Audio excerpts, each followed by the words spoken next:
Ndewo. Hello, I'm Yvonne Mbanefo. Abum Yvonne Mbanefo. This is another one of our daily Igbo words and phrases. Today's Igbo word is odo. Odo means rope. Learn how to say it by repeating after me. Odo. Odo. Odo. You can only learn how to say it by practicing.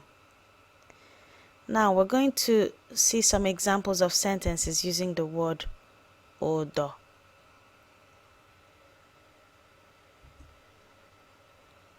Odo a na-acho idobi.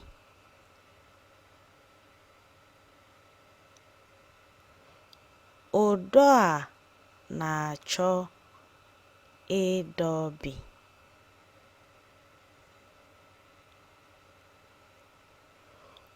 Odo a na-acho idobi.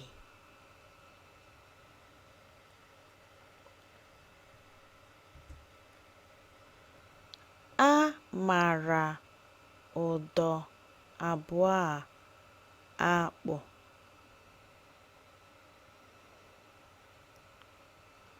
A mara ụdọ abụọ a akpụ.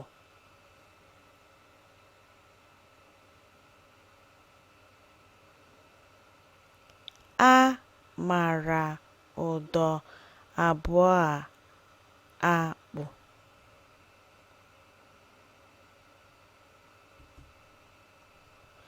Ha ji ụdọ arịgo n'elu ụlọ.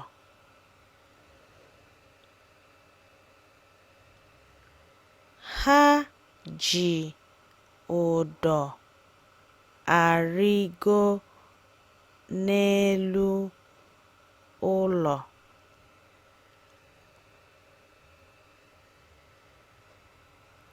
Ha ji ụdọ arịgo n'elu ụlọ.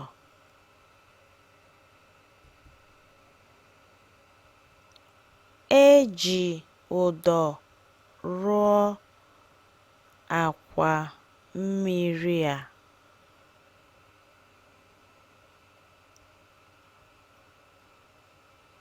E ji ụdọ rụọ akwa mmiri a.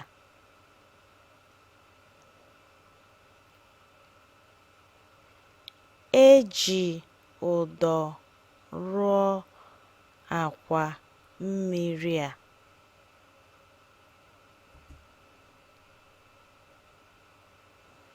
E ji ụdọ a akpasa uwe.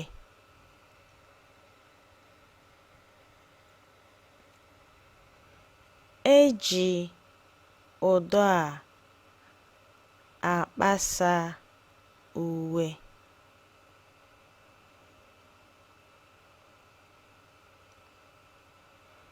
E ji ụdọ a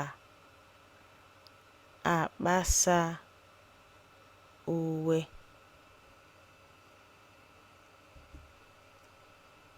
Ụdọ. Ụdọ. Ụdọ. Abum Yvonne Mbanefo, and this has been one of our daily Igbo words and phrases. Ka o mesịa. See you later.